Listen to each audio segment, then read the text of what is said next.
ગાંધીધામ મધ્યે ટાગોર રોડ પર આવેલી હોટલ અરમાયા અને 10-11 લોંગના નિયમ વિરુદ્ધ બાંધકામો. નિયમ વિરુદ્ધ બાંધકામો અંગે જાગૃત નાગરિક દ્વારા આધાર પુરાવા સાથે ફરિયાદ. નિયમ વિરુદ્ધ બાંધકામો અંગે પગલાં લેવા માંગ તંત્ર કોની કાઢી રહ્યા છે લાજ?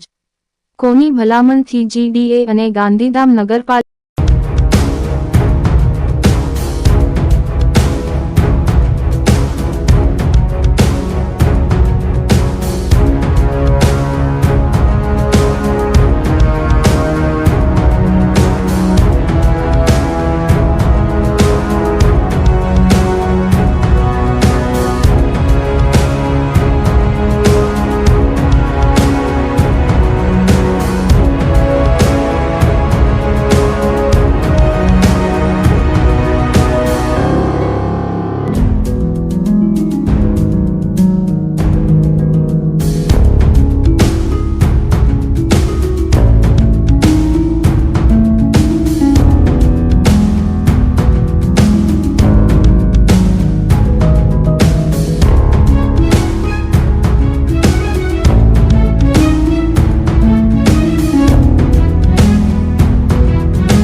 મારું નામ રવિન્દ્ર સબરવાલ છે અને હું આદિપુરનો રહેવાસી છું.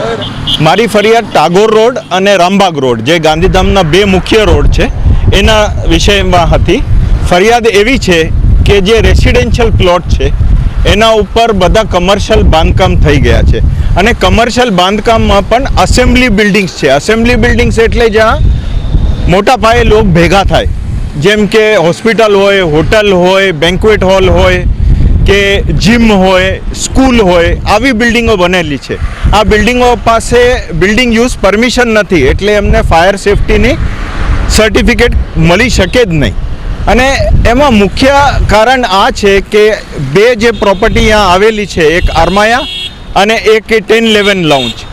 આ બે પ્રોપર્ટી જે છે એ ગાંધીધામ વિકાસ સત્તામંડળમાં કન્સલ્ટિંગ આર્કિટેક્ટ તરીકે સલોનીબેન ઠક્કર નોકરી કરે છે. એમના પરિવારની આ બે પ્રોપર્ટી છે. એના કારણે આ બે રોડ ઉપર તંત્ર એક્શન લેતો જ નથી. હકીકતમાં તો ગાંધીધામ માં ઓથોરિટીઝ છે જે છે, એક જીડીએ છે, એક નગરપાલિકા છે. બંનેને સત્તા છે કાર્યવાહી કરવાની, પણ બંને કરતા જ નથી. એટલે હવે અમે 2-4 દિવસની રાહ જોવાના છે. 13 તારીખે નામદાર ગુજરાત હાઈકોર્ટમાં સુઓ મોટો જે છે પિટિશન, એની સુનાવણી છે. જો સરકાર ત્યાં સુધી પગલાં નહીં ભરે 2-4 દિવસમાં, તો અમે ત્યાં જઈને અરજી નાખવાના છીએ કે ગાંધીધામ માટે પણ જે છે હાઈકોર્ટ નિર્દેશ કરે. અરમાયાનો જે પ્લોટ છે એ રેસિડેન્શિયલ છે એટલે એમના જે માલિક છે એમને સિંધુ રીસેટલમેન્ટ કોર્પોરેશન લિમિટેડ જેમને પ્લોટ આપ્યા છે એમને આદેશ કર્યો છે કે જે કમર્શિયલ બાંધકામ છે એ તમે કાઢી નાખો, અન્યથા 15 દિવસ પછી તમારી લીઝ અમે રદ કરી દઈશું. લીઝ રદ થાય એટલે આ જે પ્લોટો છે એ એસઆરસી પાછા લઈ લે અને એસઆરસી જે છે એ પછી કોઈ અન્ય વ્યક્તિને રેસિડેન્શિયલ માટે અલોટ કરે. અરમાયા જે છે એ સલોની ઠક્કર નામના જે આર્કિટેક્ટ છે જીડીએમાં, એમના પિતા અને એમના અન્ય ભાગીદારો આ ચલાવી રહ્યા છે. આ જે પ્લોટ છે એ જયાબેન સોરેઠિયાના નામના પ્લોટ છે. એમને ભાડે આપેલા છે અને ભાડા કરારમાં લખેલું છે કે ભાઈ આ વ્યવસાય માટે એમને આપેલું છે, જ્યારે એ જાણતા હતા કે આ રેસિડેન્શિયલ પ્લોટ છે.